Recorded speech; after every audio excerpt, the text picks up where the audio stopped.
Hi, my name is Alex. I'm 17 this year and I'm a senior. I have two younger siblings, a brother and a sister. My parents are both mental health professionals. As you probably already know, I love movies. I have been a pretty big Star Wars nerd since the third grade. Pixar movies still amaze me to this day, and Marvel movies always give me an epic story to enjoy. Not only do I love watching movies, but I also love learning about how they were made. I always enjoy watching behind-the-scenes documentaries about my favorite films. I've wanted to be a filmmaker from the age of 3, and I'm one of those rare cases where I can say I've planned out my entire life, and I'm proud to say I haven't really deviated too far from that course. There have been a few logistical changes.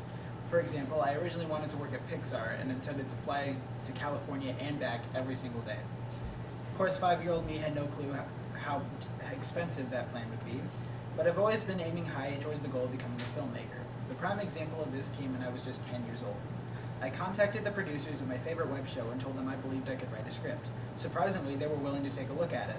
Once I submitted it, the producers informed me they had gotten the cast to create a read-through of my script since they couldn't produce it as a proper episode. But at just 10 years old, I received my first screenwriting credit. That experience taught me to aim big, and I haven't ever stopped.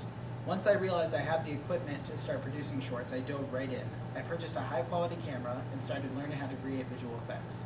I began pushing myself with each new short, and the biggest goal arrived when I read a book on Steven Spielberg. As a teenager, Steven had produced his first feature film and screened it for his hometown. And after hearing this, I realized I didn't have to wait to make it my first feature film. So for the past 2 years, I've been working on completing my feature debut, Lucid. I like to think my most defining characteristics would be my drive and ambition. Making Lucid has come with a wide variety of setbacks, from scheduling conflicts to computer crashes to loss of footage and everything in between. And yet I keep moving ahead until I arrive at the finish line. I've always reached big, and I don't intend to slow down anytime soon.